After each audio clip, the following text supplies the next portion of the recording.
I, 34, female, never thought I'd be posting something like this, but I'm at my wit's end and could really use some outside perspective. This nightmare started about 3 weeks ago when I received the devastating news that my mom had passed away suddenly from a heart attack.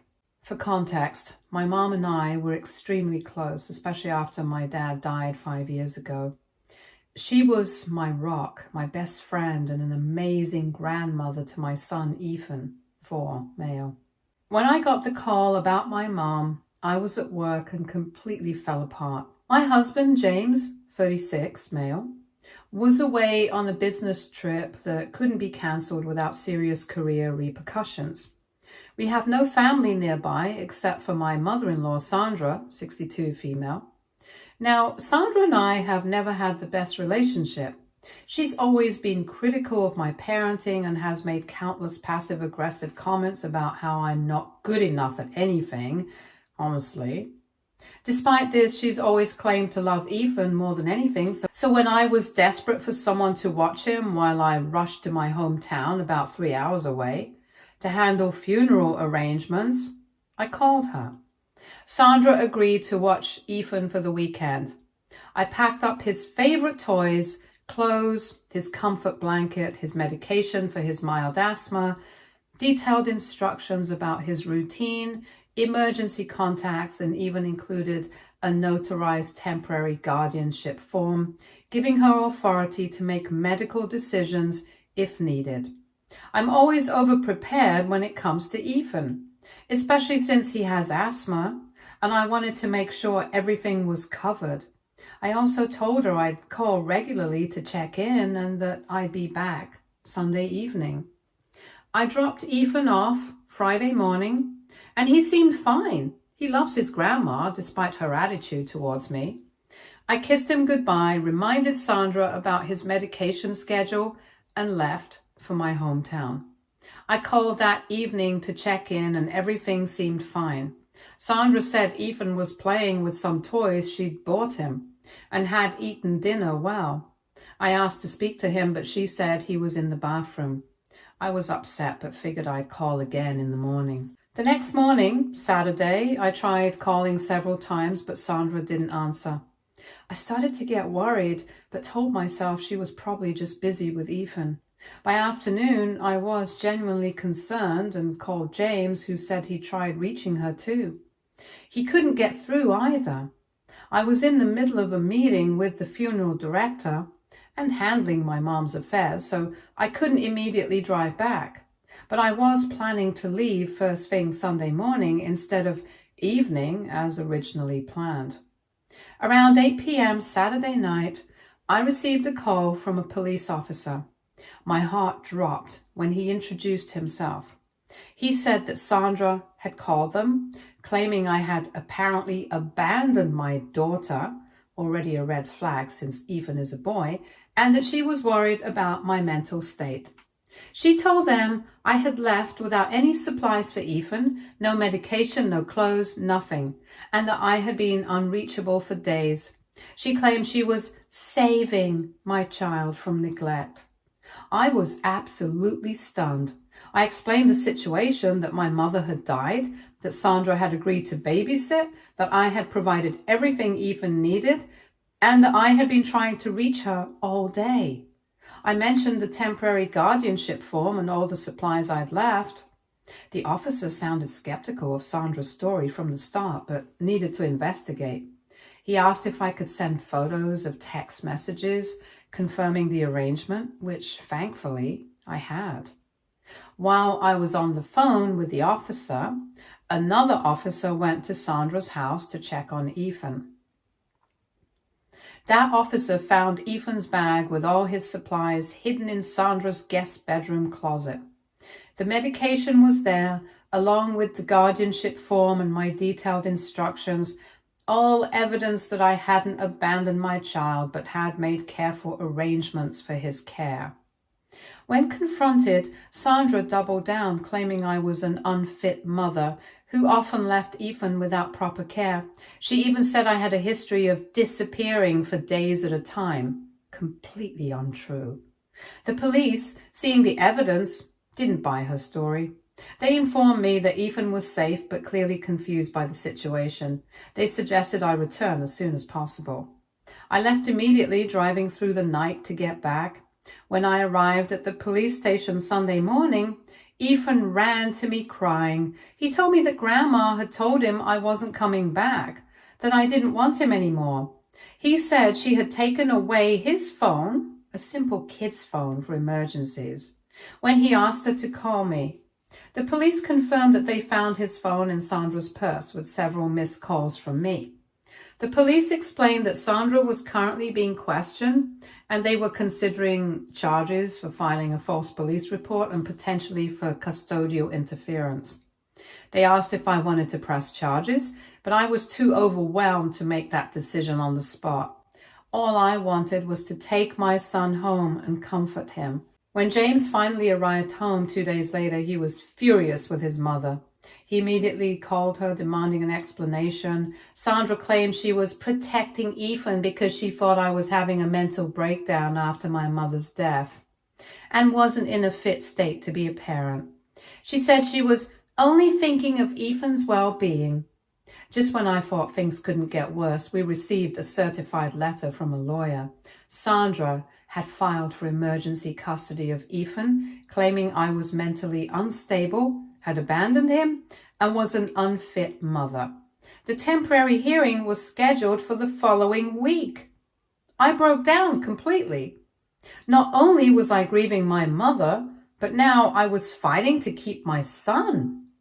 James was beyond livid. He immediately contacted his siblings to inform them of what their mother had done. To our surprise, they weren't shocked. Apparently, Sandra had a history of manipulative behavior and had tried to interfere in their lives as well, though never to this extent. James's brother Matt revealed that Sandra had once called CPS on his wife for neglect when she refused to let Sandra take their daughter on an overnight trip without their permission. We hired an attorney who assured us that Sandra had no grounds for custody. We had ample evidence that I had made proper arrangements for Ethan's care. The police report contradicted her claims, and there was no history of any concerns about my parenting. Still, the stress of having to defend myself as a parent while grieving my mother was almost unbearable. Yesterday was the temporary hearing. Our attorney presented the evidence, text messages, confirming the babysitting arrangement, the detailed instructions and supplies I'd packed, the temporary guardianship form, and statements from the police officers who responded to Sandra's call. The judge quickly dismissed Sandra's petition for emergency custody and scheduled a full hearing for next month. Outside the courtroom, Sandra approached us crying that she was only trying to help and that we were turning everyone against her. James told her firmly that she was not to contact us or Ethan until after the hearing next month, and that he was deeply disappointed in her manipulation and lies. Now we're home, and Ethan is still asking questions about why Grandma said I didn't want him anymore. I'm trying to explain in age-appropriate ways without demonizing his grandmother, but it's so hard. James's siblings have all reached out, offering to testify about Sandra's history of manipulation if needed for the full hearing. I'm torn between wanting to press criminal charges for the false report and just wanting this nightmare to be over. Part of me feels like pressing charges would just extend this ordeal and keep Ethan in the middle of it all. But another part of me is terrified that without serious consequences, Sandra will continue to try to interfere in our lives. Am I overreacting? Should I press charges for the false police report? How do I explain this to Ethan without traumatizing him further? Has anyone dealt with something similar with a manipulative in-law? Update 1. First, I just want to take a moment to thank everyone who reached out with support, advice, and kind words. It really meant a lot to me and to James. Past few days have been nothing short of a whirlwind, and honestly, I'm still trying to wrap my head around everything that's happened. It's been emotionally exhausting, but also eye-opening in many ways. After a lot of discussion, long talks between James and me, and also multiple conversations with our attorney, we made the difficult but necessary decision to press charges against Sandra for filing a false police report. It wasn't a decision we took lightly, but in the end, our attorney explained that having a formal legal record of what she did could be really important down the road, especially if she ever tries anything like this again. It felt like the right thing to do to protect ourselves and, most importantly, to protect Ethan. When we talked to the police, they were actually very supportive and understanding. They even told us they had already started building a case against Sandra based on the evidence they had been collecting, so we weren't starting from scratch, which was a relief to hear. Then, just a day after we made that decision, something happened that really rattled us. Sandra showed up at our house without warning. Thankfully, I wasn't home at the time. I had taken Ethan to his therapy appointment. We've started him with a child psychologist to help him work through everything that's been going on lately. He's still so young, and we want to make sure he has the tools and support to process all of this in a healthy way. James was working from home that day, and he was the one who ended up answering the door. According to him, Sandra was a complete mess. She was hysterical, going back and forth between sobbing and yelling. One moment she was crying, saying she was just trying to help, and the next she was angrily accusing me of turning her son and grandson against her. It sounded like she was completely losing control. James, being the calm and collected person he is, thought quickly and started recording the entire conversation on his phone, which turned out to be a really smart move. When we later showed the video to our attorney, they said that kind of evidence could be really valuable in court. During the conversation, Sandra said some things that really scared us. She made a few disturbing comments, including one where she said she would save Ethan from me one way or another. She also said something like, "Courts don't always get it right, but family knows best." That kind of language made it very clear that she wasn't just upset, she was delusional and potentially dangerous. James remained calm, but he was firm. He told her she needed to leave immediately, and that from now on, any communication should go through our attorneys. When she refused to leave, he warned her that we would call the police. At that point, she finally backed off and left, but not before shouting, "This isn't over," as she got in her car and drove away.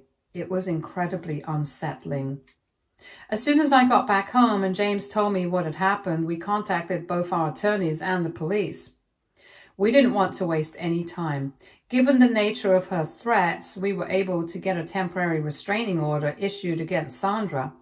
That order prevents her from coming anywhere near our home, Ethan's school, or my workplace.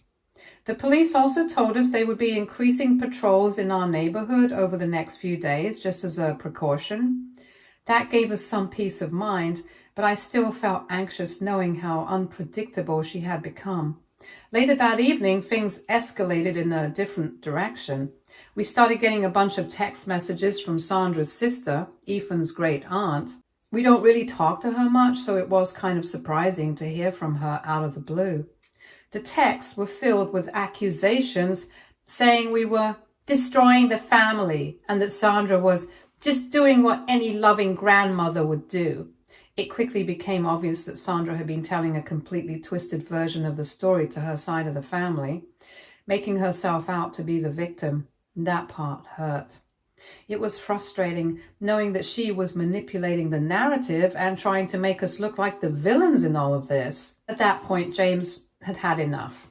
He decided it was time to set the record straight once and for all. He wrote a long, detailed email and sent it out to his entire extended family. His siblings, cousins, aunts, uncles, everyone. In the email, he calmly and clearly explained everything that had happened, laying out the facts.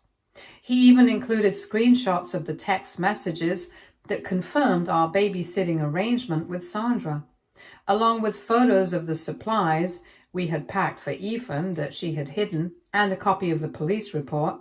He didn't write it to attack his mother or make her look bad, but to make sure everyone had the full, accurate story and wasn't getting swept up in her lies. The response we got was honestly overwhelming, in a good way. Almost everyone replied, expressing shock and support for us. A bunch of family members reached out privately too, saying they were sorry we were going through this and that they believed us. Some of them even shared their own stories. Turns out several people in the family had experienced similar manipulative behavior from Sandra in the past. One of James's cousins told us that Sandra once called her workplace pretending to be concerned about her mental health, all because the cousin didn't want Sandra to plan her wedding. That kind of behavior is just beyond anything. But it also made us realize that this wasn't just an isolated incident. It's part of a pattern. The most shocking revelation, though, came from James's father. He and Sandra have been divorced for over 20 years, and we've always had a cordial, though not particularly close, relationship with him. But after the email went out, he actually called James. During the call, he shared something pretty major. He told James that one of the main reasons for the divorce was Sandra's controlling behavior and what he described as an unhealthy obsession with James when he was a child. He said Sandra had tried multiple times to alienate James from him and had even made false accusations of abuse at one point, which were quickly dismissed because there was no evidence. Hearing that really shook us. It added a whole new layer of understanding to Sandra's behavior, made it even clearer that we were doing the right thing by taking legal action and protecting Ethan. Our attorney thinks this information could be really important for the upcoming hearing. We've started reaching out to the family members who shared their experiences to see if they'd be willing to provide statements or testify, and thankfully many of them said yes. It's reassuring to know we're not alone in this and that people are willing to stand by us. As for Ethan, he's been doing better since starting therapy. The child psychologist he's seeing has been wonderful, gentle, patient, and great at connecting with him. We've been really mindful about what we say around him. We try to keep things honest but age appropriate. The therapist advised us to explain things in simple terms so that we told Ethan that Grandma, Sandra, told some untrue stories because she was confused, and that's why he won't be seeing her for a while. He still asks about her now and then, but those questions are becoming less frequent. He seems more at ease lately, which is all we can really hope for right now. On a more somber note, we're having a small get-together as a tribute to my mom, and it's coming up this weekend. It's been tough trying to grieve and deal with all this chaos at the same time. Thankfully, James's siblings have been incredibly kind and supportive. They offered to take turns watching Ethan during the service so we don't have to worry about childcare while we're saying our goodbyes. That small gesture meant a lot to me. I'm so grateful for their help and understanding. I'll post another update after the funeral and once we have more information about what's happening with the charges against Sandra. Thank you again to everyone who's been following our story and offering encouragement. It's helped more than you know. Update 2. Things have escalated so much in just the past few days, and honestly, I'm still trying to process how fast everything's moving. The day right after my last update, we got an official notice that Sandra had hired a new attorney. Not just any attorney. She hired a well-known, high-profile family lawyer who apparently has a reputation for taking on aggressive and contentious custody cases. The moment we heard this, we knew things were about to get even more intense. Her new attorney wasted no time, immediately filed a bunch of legal motions. One of them was to try and get the restraining order against her dismissed. On top of that, they formally submitted the custody petition Sandra had been threatening to file. What shocked and hurt me the most, though, was the claim included in that petition.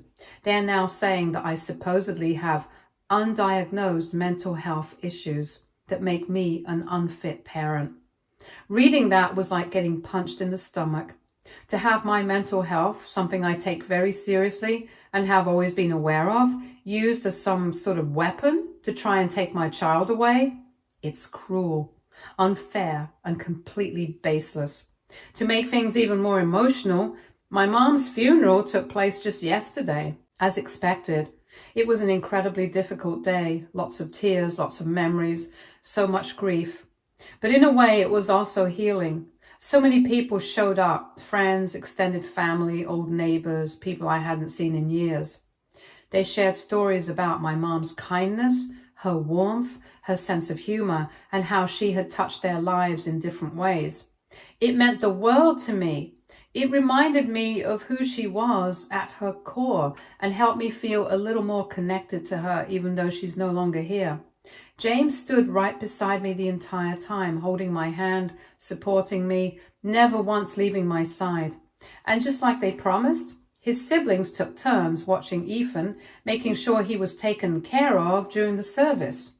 Their support, along with the love from so many others, except Sandra and her sister, of course, was truly overwhelming. It gave me the strength I didn't even know I had. Unfortunately, the peace and comfort from that day didn't last long. This morning we woke up to something that made our stomachs turn. Sandra had gone online and created a public Facebook page called Justice for Ethan. The page was full of lies and twisted stories. She posted heavily edited versions of our old text conversations, basically cherry-picking messages and removing all the context to make it look like I was unstable or irresponsible. She also uploaded a bunch of out-of-context photos that made it seem like Ethan was sad or neglected, and worst of all, she shared actual pictures of Ethan, something we've always tried to avoid to protect his privacy and safety. Seeing our son's face splashed on a public page, with complete strangers commenting and making judgments about our parenting, was infuriating. These people don't know us. They don't know our situation, yet they were leaving comments based on Sandra's false narrative, saying horrible things, assuming the worst. It was heartbreaking and deeply disturbing. Our attorney didn't waste any time. She immediately sent Sandra a cease and desist letter demanding she take down the photos of Ethan and stop posting defamatory content about me. We also reported the photos directly to Facebook, and thankfully they took down the pictures of Ethan fairly quickly. But the page itself is still up for now, and the damage it's doing emotionally, reputationally, is hard to put into words. As if that wasn't enough, something even more disturbing happened later in the day. James's youngest sister, Lily, called us crying. She was clearly shaken. The night before, Sandra had shown up at her apartment completely unannounced. She didn't call or text ahead. She just showed up, demanding that Lily sign an affidavit supporting the claims in her custody petition. Specifically, Sandra wanted Lily to back up the idea that I have mental health issues and that I am a bad mother. Lily refused. She told Sandra point blank that she had only ever seen me be a loving, present, caring mom. She said that Ethan was clearly happy and safe with us, and that she wouldn't lie just to help Sandra win a custody battle. That's when Sandra snapped. She started yelling, accusing Lily of betraying the family, and even threatened to cut her out of the will if she didn't do the right thing. It was so manipulative and controlling. Thankfully, Lily managed to record part of the conversation on her phone once things started getting out of hand. She was brave to stand her ground, especially considering how aggressive Sandra became. Lily came over to our house this morning and gave us the recording. She was still visibly upset, but very clear in her stance. She wanted to help, and she wasn't going to be bullied into supporting lies.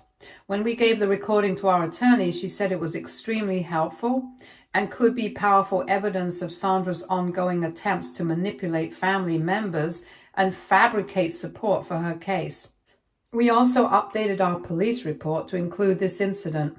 One of the most eye-opening parts of all this is how quickly Sandra's carefully maintained facade is falling apart. At first, a lot of family members were hesitant to get involved. Some wanted to stay neutral, and others just didn't know the full story. But now that they're seeing how she's behaving, how far she's willing to go, more and more people are coming forward to share their own experiences. James's brother Matt and his wife said they're ready to testify about the false CPS report Sandra filed against them years ago. James's other sister Emma opened up about a shocking story that Sandra had actually cancelled her college scholarship behind her back because she didn't want Emma moving across the country. The lengths she has gone to in order to control the people around her is just beyond anything we imagined. Even more concerning, we learned from James's father, who divorced Sandra decades ago, that during their divorce proceedings, a court-appointed psychologist had raised concerns about Sandra's mental health. The psychologist had suggested Sandra might have narcissistic personality disorder. There was never a formal diagnosis, though, because Sandra refused to continue with the psychological evaluations. Still, this explains so much. Her inability to accept responsibility, her extreme reactions to any form of rejection, her obsession with control, it all fits. It's sad, honestly, but also terrifying because her behavior is now directly harming our child.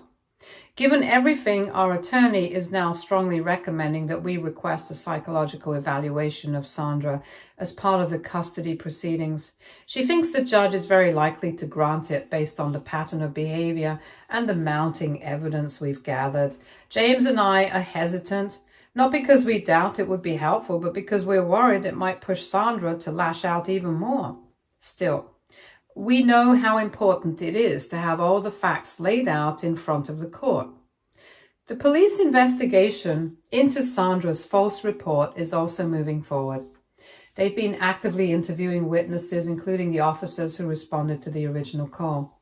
Those officers confirmed that Ethan's belongings had been hidden in Sandra's home, which directly contradicted her claim that we had abandoned him. The police also spoke to Lily about what happened at her apartment and her recording of the conversation. The detective who's handling the case told us they're taking everything very seriously and are now looking into filing additional charges beyond the original false report. That was reassuring to hear. It feels like we're finally being heard. James is having a really tough time emotionally. He always knew his mother could be difficult. She's been controlling and overbearing for as long as he can remember. But this is something else entirely. Watching her hurt the people he loves, twist the truth, try to manipulate the legal system to take his son away has been devastating for him. It's forced him to re-examine a lot about his childhood and the relationship he had with her growing up. He's recently started seeing a therapist to work through those feelings, which I think is a really positive step. He's trying to stay strong for all of us, but I know this is hitting him deeply. I'll update again after the meeting with the attorney and once we have more information about what's going to happen next with the criminal charges. Thank you again to everyone who's been supporting us, offering advice, or simply checking in. Having this community and this outlet has helped me stay grounded during what has honestly been the most stressful and surreal time of my life. Update 3. I'm still in shock over what's happened in the past 72 hours. Our attorney had warned us that custody cases can take unexpected turns, but nothing could have prepared us for this. The day after my last update, we met with our attorney to prepare for the custody hearing. During this meeting, she received an email from Sandra's attorney requesting an emergency conference call with the judge.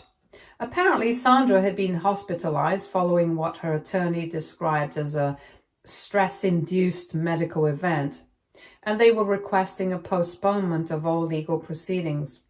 Our attorney was skeptical and insisted on verification from the hospital. During the conference call, the judge ordered Sandra's attorney to provide medical documentation by the end of the day. What happened next was truly unexpected. The medical records show that Sandra had indeed been admitted to the hospital, but not for the reasons her attorney had implied. According to the emergency room doctor's notes, Sandra had arrived at the hospital making bizarre claims about being followed by private investigators and claiming that I was part of a conspiracy to take Ethan away and destroy her family. She had become so agitated that she had to be sedated, and the attending psychiatrist had placed her on a 72-hour psychiatric hold for evaluation. The psychiatrist's preliminary report noted concerns about possible delusional disorder with paranoid features, though they emphasized that a complete evaluation would take time. The report also mentioned that Sandra had admitted to not taking prescribed psychiatric medication for several months, medication none of us, including James, knew she had been prescribed.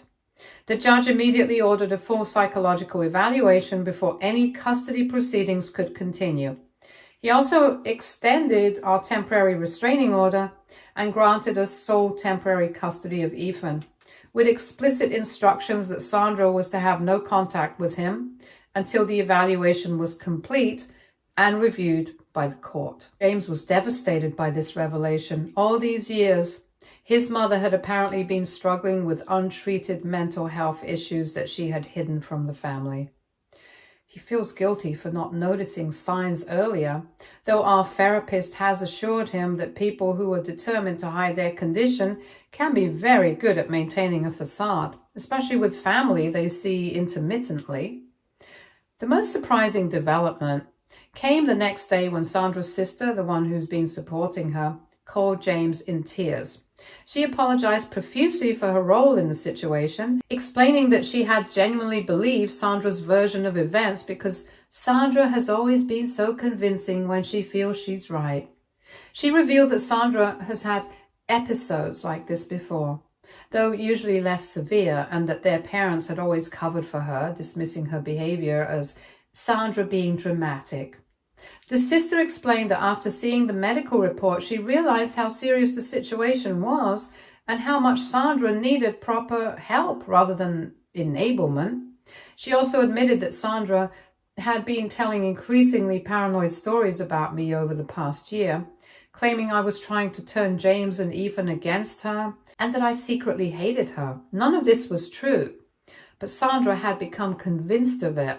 Yesterday, we received word that after the 72-hour hold, Sandra's doctors recommended inpatient treatment, which she initially refused. However, after James visited her, with his therapist present for support, and gently encouraged her to accept help, she agreed to a 30-day inpatient program focused on diagnosis and stabilization. During their conversation, Sandra had moments of clarity where she seemed to recognize that her perceptions had become distorted, though she still maintained that her concerns about my parenting were valid. The doctors explained to James that this kind of partial insight is common and that with proper treatment, Sandra could develop a more realistic understanding of the situation. Sandra's attorney has formally withdrawn the custody petition, acknowledging that it was filed under false pretenses driven by Sandra's untreated condition. The police have also decided not to pursue criminal charges at this time, given the medical circumstances, though they've left the case open pending the outcome of Sandra's treatment. We've spoken with Ethan's therapist about how to explain this to him. She suggested being honest but simple, that Grandma Sandra is sick right now and needs special doctors to help her feel better. And that's why he won't be seeing her for a while. We've reassured him that being sick isn't anyone's fault and that we all hope Grandma gets the help she needs. James's siblings have been incredibly supportive through all of this. They've shared their own stories of concerning behavior they've noticed over the years, but had dismissed as just mom being mom. There's a sense of collective grief among them for the mother they thought they knew, and for the years of untreated illness, and for the damage it's caused to the family. As for me, I'm still processing everything. There's relief that the custody threat is over, sadness for what James and his family are going through, and lingering anger at the pain Sandra caused Ethan with her lies. I'm trying to focus on healing for myself, for Ethan, and for our family unit. Our attorney has advised us to maintain the restraining order for now, even though Sandra is in treatment. She suggested we can revisit the situation after Sandra completes the program and her doctors provide a clear treatment plan and prognosis. Any further contact between Sandra and Ethan would need to be supervised and contingent on her continued treatment compliance.